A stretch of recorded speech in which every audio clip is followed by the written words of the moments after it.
Greetings, everyone, and welcome to The Room, the Christian podcast where we discuss all things through the Christian lens.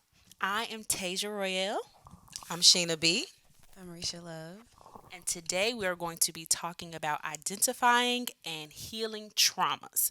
Now, what is a trauma, Sheena? By definition, a trauma is an emotional, um, it's like an emotional response to like a terrible event that has happened in your life. So, has anybody had any trauma? That I was thinking, I was like, um, it's another question, but do you think everybody has or will have a trauma, even children coming up now? Absolutely. I don't feel like children necessarily have to have a trauma coming up now, but do people already have traumas from their childhood? Absolutely. So basically, everybody 18 and up, you got a trauma. I believe so.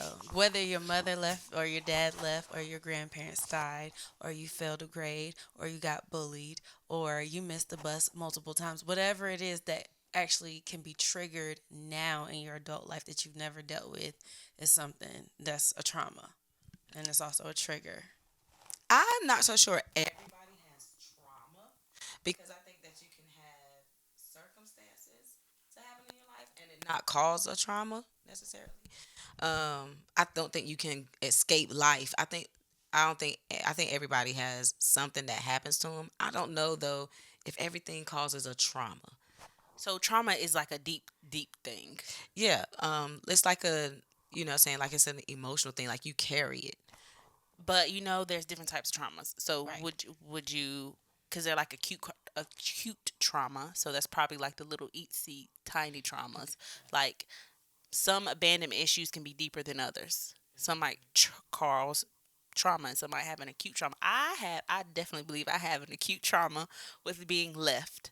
Not even in the sense of a relationship or a person. I remember like having like super super high hopes for people in my life when I was a kid, and they would let me down, and like yes, Yeah. and that developed a huge abandonment issue. So I think from that trauma, like that was the trauma that happened to me, and now I'm living through those abandonment issues. Yeah, it was deep. Okay, so when you say you have abandonment issues, like, do you have like a specific thing you can track that back to? Absolutely. And this story resonates in my mind over and over again. Even when I abandonment happens right now, I go back to that story. So I was in elementary school. I was probably like in fifth grade. And one of my family members said, I'm going to bring you lunch. I was like, yes, I got to eat that crappy school food. Bet. Thank you for bringing me lunch. And I'm, because sometimes it used to make me cry for real, but I ain't going to cry today. But I like the school I went to, they had a big window on the outside right in the cafeteria so I could see all the cars going back and forth. So I would sit right at the window and wait for that family member to come. Oh, that's crazy. I I don't think sat you at ever that told me window that. and waited for that family member to come. And they like 20 minutes went by, nobody came. And then what made this really, really bad? There was a car that pulled up, the exact same car that my family member Oh, that's had, and crazy. it was not them. I was as a kid in fifth grade, like that Yeah. crushed me. And another thing, no teacher ever came was like, "You gonna eat lunch?" Nothing. Nobody So you ever said just nothing got to me. hungry So I that was just day. hungry the rest of the day. So I have a question. Okay, so because I've dealt with things like that in my life as well, is that abandonment or neglect? I think it's a little of both. Because you say They abandonment to abandoned their me, promise. They it neglected you. was more of a because to me, abandonment means you left and you never came back. If something's abandoned, like if you think of about a abandoned house, it's left, it's gone. They're not coming back for it, and it just kind of rots and goes down. But I do understand what you're saying. It's just like it's just worded differently in my head, so that's what I'm wondering I have because a I thought it was question. neglect. So if you say that, then as a person, as a little girl, right? So I would think that I had abandonment issues because my father was in and out of my life, right? That's not necessarily saying that he was gone and never came back. You know what I'm saying? But he neglected his responsibilities as a father in my life. But I still felt abandoned by him because it's like you're still not where I need you to be when I need you to be. So it's like the same whole In a as if way. you were That's why I was like, abandoned. it's Yeah. kind of like hand in hand almost, like sadness and depression. It just it's different levels of a different Abandonment. type of the same caliber of hurt. Yeah. So that was the action. What trauma are you dealing with now from those actions? Because apparently, neglect and abandonment was the triggering action. So, For every action, there is a reaction. so what is the trauma that you are having to deal with and heal from now? From As that, far as from my dad, yes. um, you kind of start looking at people as if like you're not really gonna do what you say you're gonna do, so it's gonna be okay. And I'm just gonna have to learn to just get over this disappointment and not really hold your words to heart. So Whatever you tell trust. me, right? So distrust, and it causes a guard and a defense to be made as you get older. Like you start to be like a wall here. They say they're gonna do something, wall there. I'm gonna see it through. I'm gonna see if you're gonna do it, but if you don't do it, I won't be as hurt because I already put my wall up, which is not really. It's definitely not good to do as an adult because you want to release those things, but you also want to have like a different narrative in your mind so you won't attract those same things. Because whatever we are expecting from people, we sometimes tend to always get out of people in a way We attract those people, or because we expect it so much. Yeah. Like, you're going to hurt me. You're We're going to leave me. You're drawn going to leave me. I know it. to And then it's like, boom, gone. yeah. We're drawn to those people that handles what we expect. By our own traumas. So we don't even realize. It's like, I don't know why I'm comfortable around you, but I am. And then even I know for me, certain guys that would probably be better for you, you don't even feel comfortable with them because of the fact that you have that void. You don't know what it is that's making you uncomfortable with this guy, but you just are. I think it's a safe space, and I can freely say, "Daddy issue, daddy issue, daddy issue." That is the truth. Like, That is the truth. that's our start, But like think about that is though we've acknowledged it, we've faced it, we've prayed, and God has handled and is still constantly reforming the insides of our hearts and minds every day. We've already started that journey a while ago, so it's not like you still got daddy issues. No, we had daddy issues. Right. Y'all gotta understand where we're coming from because a lot of people look at us like, oh, they scar better women. No, no, no, no, no. I will not take anything from my dad. What you did was what you did, but I still love you with the love of Christ, and I will still love my dad Absolutely. at the end of the day. And I have no hatred. daddy's I have no girl. heart, and that's the difference between what you do with your trauma. Yeah. So how do you get to that place? Because once you identify the issue, because what y'all just said, also sounds like trauma attracts.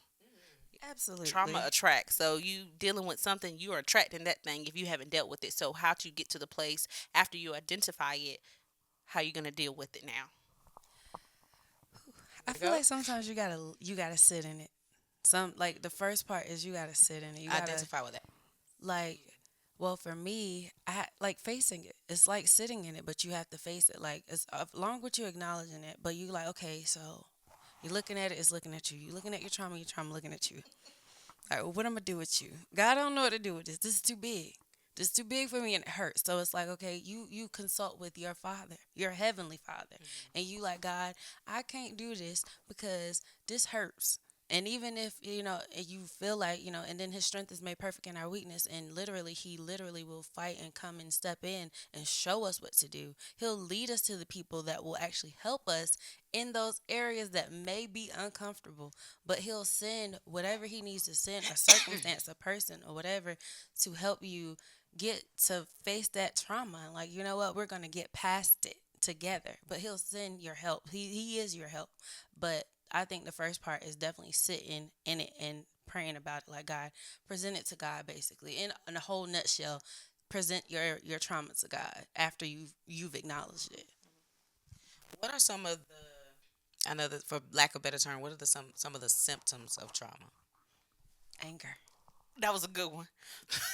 Cause like that's a good one. Anger. That stuff will make you mad for real, for real. Like even the story I just told y'all, like in my marriage, my husband left me one time. He didn't leave me like not oh I'm leaving, I'm taking everything. Not in that sense. Like he was late for picking me up for work. And in my mind, he left. I was like, you left. You didn't come and get me, and this is taking me back to being that little girl again. Come on. That nobody came and brought you your lunch. That nobody came and brought me. I never do that, and I'm her best friend. Oh my God. That nobody came and brought me my lunch. Oh my So, gosh. but that made me sad, and then it made me angry because it's like, well, why would you not call me? You could have called me and told me you was Right. gonna be late. Mhm. So, sadness, anger, All of that comes up. What frustration. about you though? Like, I have a similar story actually because Elaborate. my trauma it started with my father as well, and he would tell us, I'm coming to get y'all for the weekend. Most exciting words ever. Okay? ever. And sometimes, things would come up, and I don't know if he couldn't call, wouldn't call, didn't call. However, I remember even sitting on the porch sometimes until we fell asleep. My sister, my brother, and I. And he, just still waiting. And my mom would just pick us up and take us and put us in the bed. And it was And that's sad. traumatic to wake That's up sad. in Soon my as you bed. think your trauma I was is like, I'm bad. still in my bed. Why am I still over here? My dad was You supposed never to come get me. came. Right. Never And so came. it makes you feel like people are inconsistent. And you look at people as if they're going to be inconsistent before they even have a chance to be inconsistent or You consistent. place your expectations of your Right. trauma on someone else. Right. And Did- then you kind of like again, you go back and you get people that are inconsistent because it feels normal. The trauma becomes your norm, unfortunately. Did you look at yourself, like your value? Like, man, he didn't even call. I wasn't even good enough to call. Yeah, you do. You do. You kind of feel like why not? Why couldn't you have done this? Why couldn't you have done that? And but one thing about it, when you get older, you realize how many mistakes you make as a parent, and that helps and that opens you up to understanding some things, but at the same time, um it's still Like you communication won't kill you. that basically. yeah, but that pain, what I'm saying, it lasts a while. It lasts a while. So I'm gonna tell my traumatic story with my father Please. that nobody really knows, but this really bummed me out when I was little. But it was 2003, and Hurricane Isabel had happened, and my dad was, that side of my family is from Jersey, so he would be here sometimes. I didn't know where my dad lived at sometimes. I was just like, I didn't know if he was still here. So he was here in this particular year, and he told me, I don't know how he got in contact with me, but he was like, I'm gonna come see you. So we didn't have no lights at our place, so we had to go to our cousin's house, and we all went. But when we came back, I saw his footprints on the porch, and rained like water footprints because it was man footprints on the porch, and I missed him, and I was really hurt. And to me, it was just like, dang. How come I it was just one of them things. It wasn't like he neglected me, but it was like how did you not plan it out enough? Like you didn't even come back. I didn't know, and that would really hurt as a kid because like as an adult to still remember that I saw the footprints is like honestly crazy. Like you saw rain footprints and you just knew they were magically your dad's, right? Absolutely, I did. Nobody could tell me different. But it was just like that's something that sticks with you, and I just love my dad so much that like he could do no wrong. But that leaks into how you let men treat you. And then that's a whole nother Yes. situation. Because it's like no matter what a man could do, I'm gonna love you. I love you. What are you doing? Like I care. And it's just like, no, you are better than that. Like you are better than that. But you gotta realize what your dad did wasn't right in order to identify in a man in your life that's not okay. That was different. It made me feel like I don't need a man. It made me feel like I could take care of myself. I've always been independent, It's like if you're not going to be there because of the inconsistencies that I had, that I saw in my father, it was just like I'm not going to allow That's ever happened again. that to happen to me again. And it's just like if I see an inkling of inconsistency in you, then I'm going to pick up the slack and just be like, don't even worry about it. And the thing about it is, I'm not offended. I'm not mad. I'm just secretly But in those moments, do you ever think done. that men, do you ever consider that men may have traumas as well Yeah, that will clash with absolutely. yours? Absolutely. Any, not just men though. You could have a cousin, Best sister, brother, friend. friend. Yes, everybody. Traumas can definitely clash with each other, and boom, misunderstandings. But yeah, that's. I think that's one of the symptoms of the traumas that I had. So, Tay, best friend to best friend, what traumas do you feel like have clashed with us from your I perspective? honestly don't think we had any. Well, we probably had traumas, but what we did was our traumas came together and took a nap. They came together and they rested together. It's like I'm comfortable with your trauma. Hey, I'm comfortable with Like, yours. you don't mess with mine, I won't mess with I won't. yours. Yep, I won't mess with my. You won't mess with. I feel like But they that's just how gonna it was. sleep right there together. I can We agree. weren't trying to heal it. We weren't. We were just trying to make it. Right, We and were just another trying to thing make is it. what people don't realize when I started working with Sheena, it made a different dynamic of Oh, I tap danced all over her traumas. I just was like, Everybody's traumas. Like I. she did a tap Everybody dance, she traumas did and the Dougie, situations. she did a crump dance, she did the oh yeah, we're gonna waltz. talk about this. She Yeah. waltzed over it. She Yeah, man. Millie rocked. She did all of that on my traumas. And let me tell you, Not in a bad way. it took God though. Not And in it a was bad way. it was a godly push though. Like that's what people don't realize. Like it wasn't done in you gonna deal with this. It wasn't a forced thing. Even though it felt forced and I was upset a lot 99.99 point of the times. That's beyond that. But it really pushed in a godly way to actually get to the next level of growth because I did not want to ever like with my best friend it was a comfortable Comfortable. thing, so I'm like I'm good, I'm sailing through, but at the end of the day I was still full of my attitude, I was still selfish, but I had a good heart, so it didn't seem like I was selfish, but I was very selfish. Hardly thought about anybody, what they thought, what they felt. It was about me and my feelings, and if you hurt me and my feelings, leaving you alone, cutting you off. And that is not good because that is the sense of me trying to protect my traumas that I don't want to be neglected. I don't want to be hurt. And That that's you didn't want to heal. right. Unhealed trauma is dangerous. Very much Very so. much Very so. much so. Dangerous. And It's it blinds you critical. as well. You become a victim, and when you become a victim, you everything else is everybody else's fault, and it's never on you. There's never anything wrong with you. There's never. It's just everybody else, and so that's what I mean by tap dance. Like I'm that friend that's going to say, well, why did you say that? What does that mean? How does that make you feel?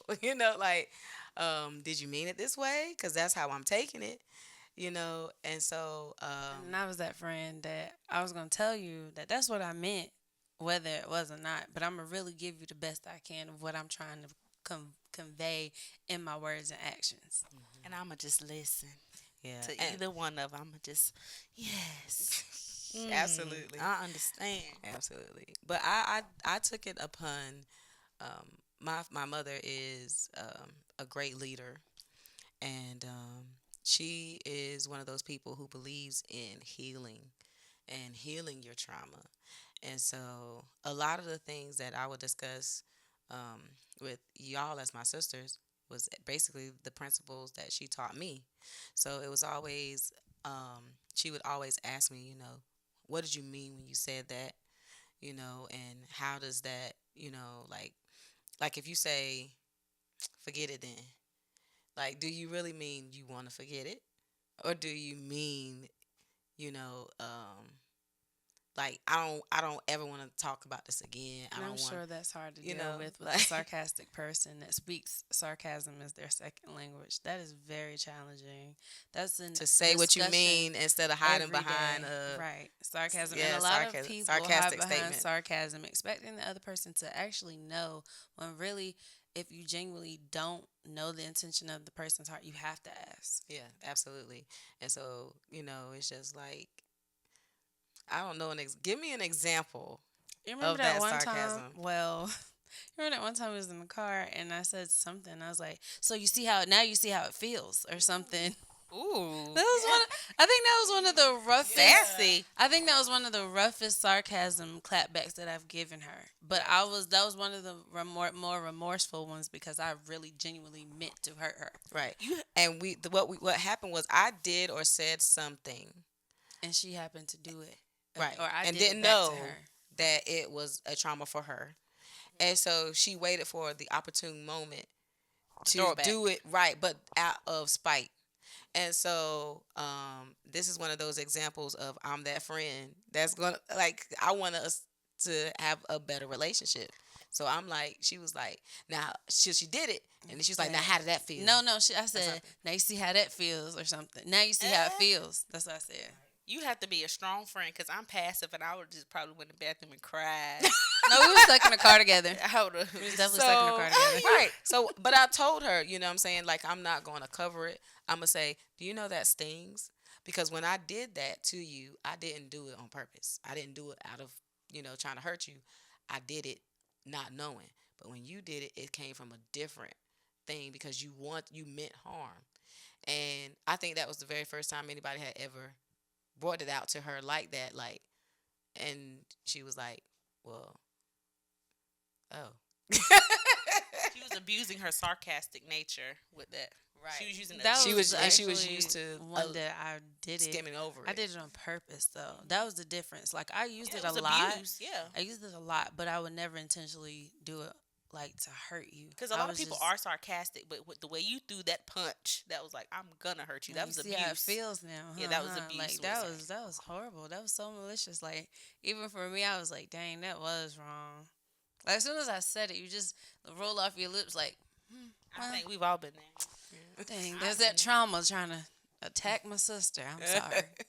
The inner me was yelling, I'm sorry. But Was- at the time, my Was emotions anybody that for you, like you just said, your mom was, she taught you a lot of stuff like that Mm-hmm. because you've been that a lot for Risha and myself. So was anybody ever that person that you could talk to about your trauma and triggers? And be honest. Absolutely. Yeah, my mom and my sister and my best friend, Chevy.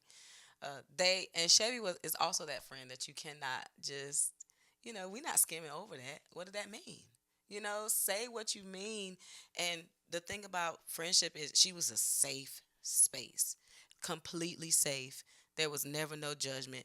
And she would ask me, what you mean by that? And then I would be like, I meant this. And I could tell her the truth, whether it was good, bad, or indifferent. And she would be like, okay. And I would listen, never hear about it again once she solved the mystery, and it also causes you to self-examine. And so I had those people. And then my sister, of course, she is, all sugar, no spice. So you have to be careful how you word things because you could hurt her feelings. And so, like even with y'all two, I can be like, I don't want to go, you know, like, and say it just like that. And y'all will be like, well, fine, don't go then. And I'm like, I'm not, Like, oh, you But a if I say that to Toya, why wouldn't you go with me? I don't understand, So when you have those people, You just gotta know who's around you. Yes, and when you knows have what those their people- triggers are. so you have to suppress and be like, I don't want to go with you right now. Well, why aren't we friends? Guess we're friends. I love you. You love me. I don't want to go. You have to learn to communicate with whom you're communicating with. Because you never know their specific traumas, even if you lived under the same household. And that's a very big thing, too. A lot of people think, oh, we were raised together. Me and my sister went through 2 different walks of life. Yes. In the same 2 household. different walks of life In under the same roof. household, yeah. And it's different. Her triggers and traumas may not even be known to me for real. If because Nate's so quiet. She's the sugar. I was the spice. Toya was the sugar. You're the spice. And when God decided to put us together, he put both spices together. And boy, did we burn. Yeah. just a little. But it burned for the better because I like we would always tap dance on each other's triggers all the time. And when she started revealing more traumas and triggers than me, I was like, it helps you though when a person can communicate those to you. Because once you've recognized it, you've presented it to God, and He sends you help, you then therefore have to actually work and activate in getting better. It's a work that you have to do. So would you say that the triggers are like the crumbs to the big bread of trauma? I would say Because apparently you have to have something, some type of trauma for little teeny triggers to get to you. right. Like I would say one of my triggers of my traumas would be like you can't you can't make it seem like you don't want me there because I would cut you off And then, before I feel like you're gonna do it to me. and what's that trauma behind that trigger? I would That's feel good like triggers. let's see, more so my mom was there, but I was a not really a loner, but I just felt like I was always pushed aside. Like my mom loved me. I was always under her elbow, under her arm, but when it came down to being with other people and other humans, like school, I was pushed aside. And I wasn't really the popular one. That's why I was like, God, and I didn't care, but it still hurts as a kid. And then I was picked on, I was a little bigger. And then I had a birthmark. So it's like, you're pushed aside. So in order to avoid the feeling of being pushed aside, you already go away. You go and you go isolate Right. because there is nobody that can push you aside if you're isolated Right. already. When you're identifying your triggers, it's almost like you have to backpedal.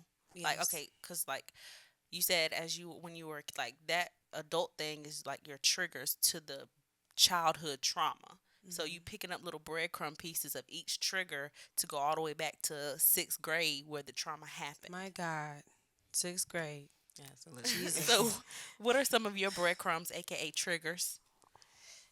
Just basically if you someone who is inconsistent, anything like that.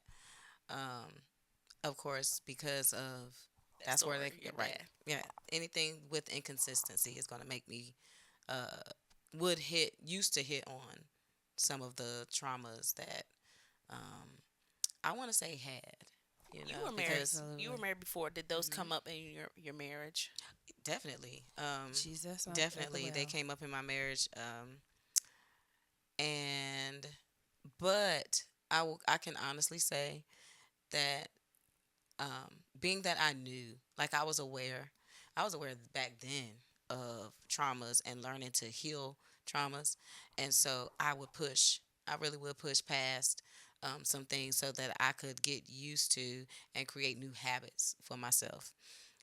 And even though our marriage still came to an end, um, I still know, like, I have no regrets. And when I say no regrets, none whatsoever, because it was like I knew I put it all on the dance floor and I did it right. It's one thing to do it. It's another thing to do it right. And when I chose to walk away, I knew I walked away in all confidence, like that I did what I came to do, and You gave it your I all. gave it my all. And but we've discussed a lot of uh, we've discussed triggers, traumas, those different things. I want to bring up topics and discuss um, what we can do about the healing part. Um, Yes. I'm kind of seeing it like a gun, and one of the bullets that takes down traumas is truth. Well, that's good. Tell yourself Elaborate. the truth. Yeah, yeah. So be honest with yourself. This is an issue for me. Honesty. It's an issue for so many No, people. no, no. I'm saying like saying like taking your trigger. Like this is a real issue Yeah, for me. I don't yeah, know what I'm gonna do with it, but this is a real issue. yes. That Like goes this. within sitting in it. Yeah, That's sitting in your truth. Like you have to tell yourself the truth first. but you can't just tell yourself the truth about that you have a trauma. You have to tell yourself the truth about what trauma is. You know what I'm saying? I'm talking about the brain functions, the um even tell yourself the truth about who caused the trauma. Like the fact that they were inconsistent had something to do with a lot of, I'm sure if you were hurt to hear some of their stories, you would understand, their traumas, their triggers, and what happened to them and what caused them to do that to you.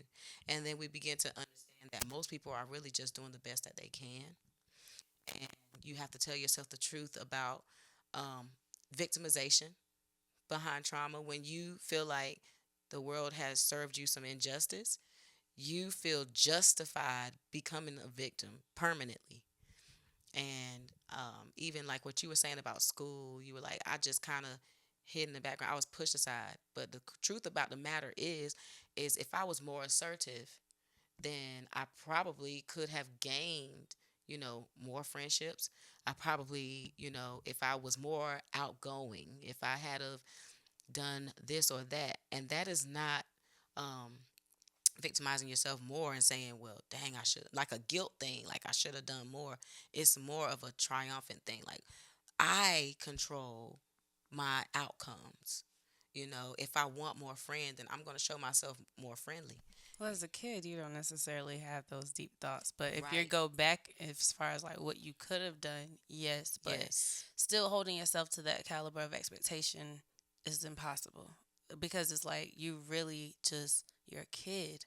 All you know is friendships and family. That's all you do. Like friendships, family, and education. Hmm. Like you go play with your friends, you go home with your family, you go to school, get your education. Right. That's what a kid's is kind of surrounded by and what they're built off of. So if one is being pushed to the side, it's like, you kind of grow up in that. Well, I don't think it's necessarily that people push a child to the side. I think that, No other kids, right, not people. right, kids in general. Hmm. Kids will kids are wolves, okay? And they if they see any sign of weakness, Hmm. then they attack. You get what I'm saying? Like if you're strong and you're confident, then you know what I'm saying, more than likely you don't really see a whole lot of kids coming for that child. Child's the weakling in school. Not the weakling, but it's just like for if your I head was is down, sensitive and there's shy. a right. I was There's shy. a demeanor that makes other children pick up that this is a target. That's what bullies be doing. Right. Right. Other people sense when we have sensitivities. And so what happens is it's like literally um like in like the Call of the Wild. You know, they see a wound and here comes the lions, tigers and bears. They smell blood. And that's kind of like what happens. And so that's what I mean by telling yourself the truth is that um, that's what drew people to me in that way. So I have a brother, well, a gentleman that I consider a brother to me, and he talks about how he targets certain women based on just one conversation with them, or even how they look on their social media page.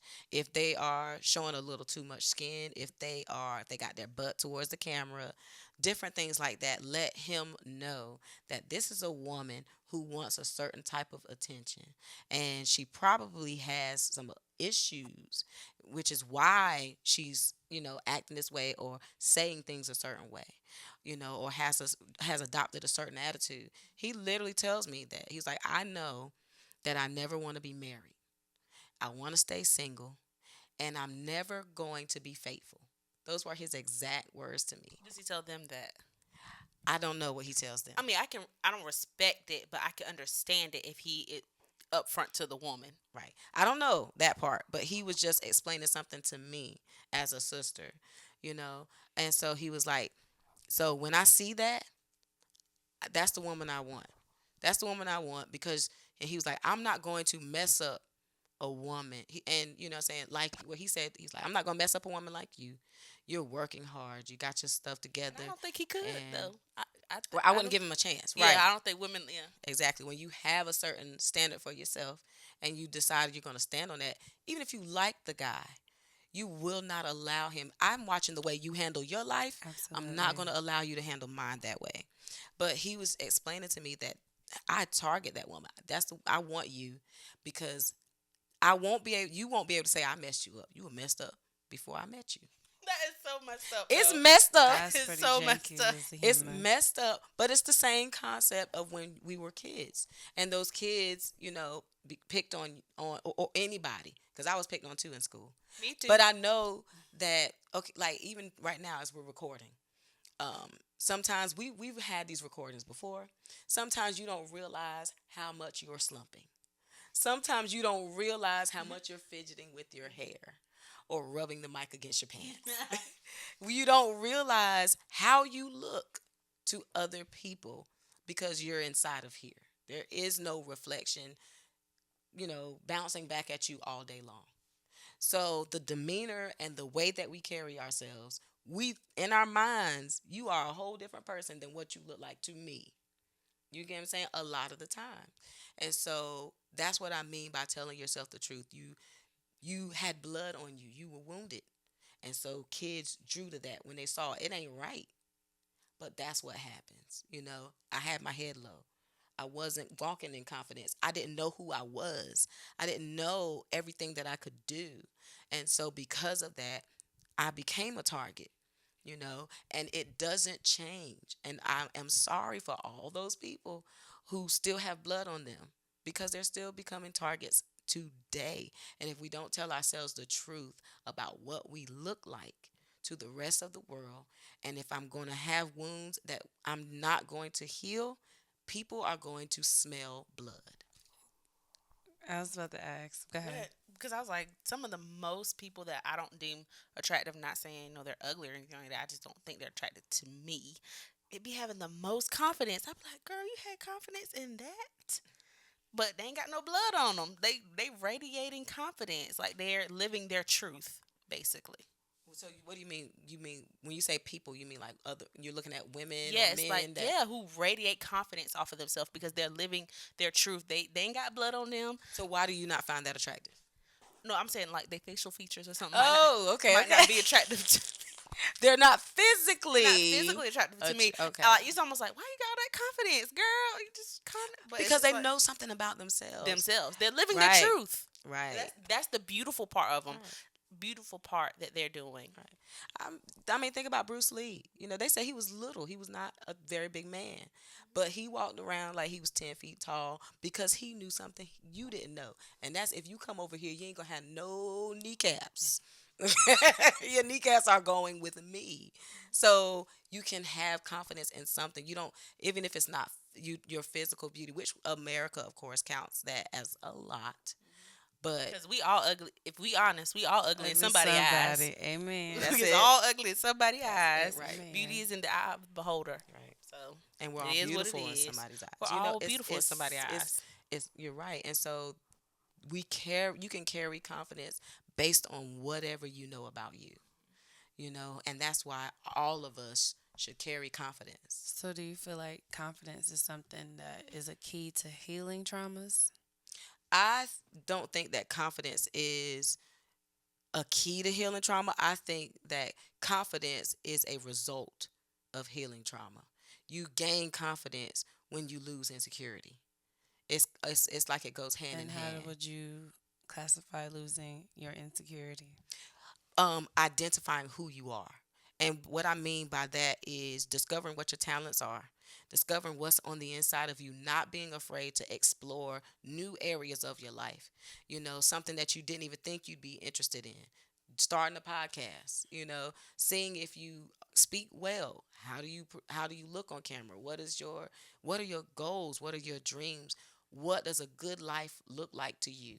And when In all actuality, what makes you happy? Start Right. unlocking things within yourself instead of focusing Right. on that trauma, that person, that past. What is on the inside of me that I can present to the world that I love? And one thing that Pastor has said to us recently that, people are interested in your past. God is interested in your future. future. And that really stuck out to me even now. It doesn't mean I have to be dealing with traumas from like when I was a kid, but I have traumas as an adult.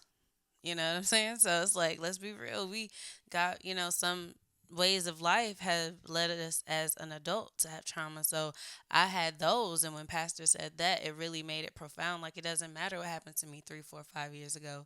Even if I was an adult, it's what God sees for my future. It's me putting my mind, seeing myself the way He sees me, seeing myself through His eyes as much as I can. Because I Yes. know it's a little impossible. Because, like, God, you still love me like that, though. But it's His love is what draws out those things. It's His love that draws out that impurity, and it's His love that draws out that trauma. Like, really, really presenting everything to Him. Because we don't have to go to him perfect. We No, just got to go to him. just gotta Just go to present Him. yourself, whatever gotta make it stain to the or throne. blemish you think you have. Nothing is, That's too true. big for him. He'll Once you Absolutely. come to him, he'll iron out all of that stuff. You ain't even got to worry about any of that. Absolutely. And if you want to know what other things can heal trauma, just look at what God talks about the whole armor. When you read the scriptures about putting on the whole armor of God, that is something we can do. And your righteousness, knowing that Jesus paid it all for me, so therefore that erases the guilt. When you, of course, the truth, all of those things, that we can do ourselves, they eliminate what trauma would have caused in our life, what trauma would have done in our lives. Like, I know that it's almost like I had traumas, but they stop here. Like, you don't get to come with me to the future, because there's no place for you there. I don't Amen. have any room for you. Not at And all. You can't come in the garage. I don't got Not no place even to in the park doggy you. door. I You got to can't. You stay can't way have back there. visitations. That's it. And so, that's where we learn to grab when you learn to grab a hold of your future. You know what I'm saying? And stop self-sabotaging because of what you think somebody else didn't think you Fear. were. Yes, fear. My God. Yes. And one of the greatest things that eliminates fear is love. You know, Yes. Talk love about it. draws out all fear. And most people would, unless you have had someone to love you unconditionally and will sit with you and talk with you and walk you through things, then you will not understand how love could possibly. Because most people think that one thing that's going to eliminate fear is faith, but the Bible says it's love that draws that out. If you think Perfect about, yes, love. perfect love, when you think about how much Jesus loves us and you really get into what he did for us, it literally makes you feel like, if he do that, what other good things would he said, I withhold no good thing from you.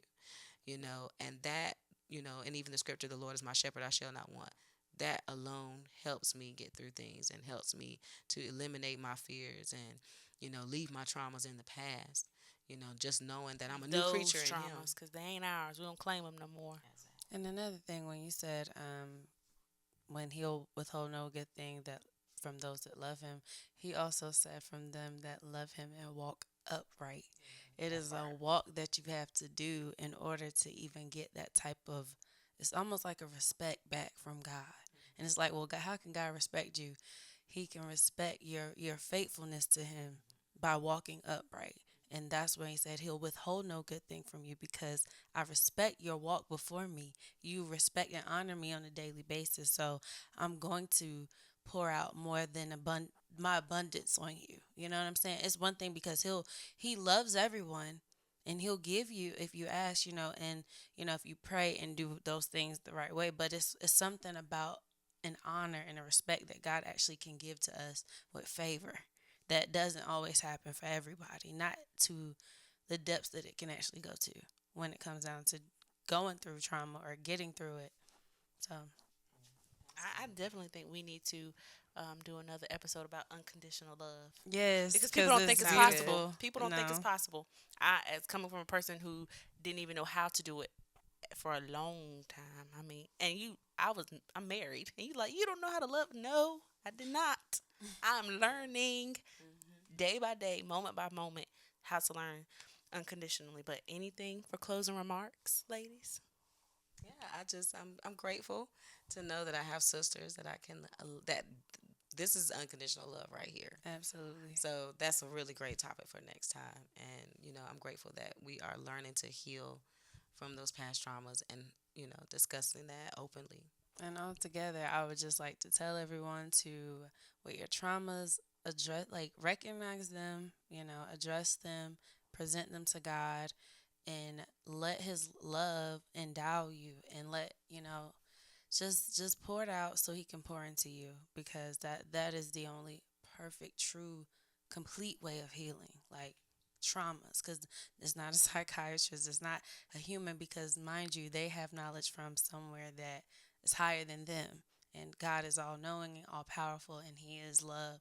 And like Sheena said, perfect love casts out all fear. So any fear, anxiety that has to come because of your traumas, you got to know that love is going to push you forward into your future. So that's what I have to say. And this has been another installment of The Room. Please come back next week with another outstanding topic. Maybe it's going to be unconditional love, we're going to see. And it has been Tasia. Sheena. And Risha Love. Thank you so much for joining us. Have a good night.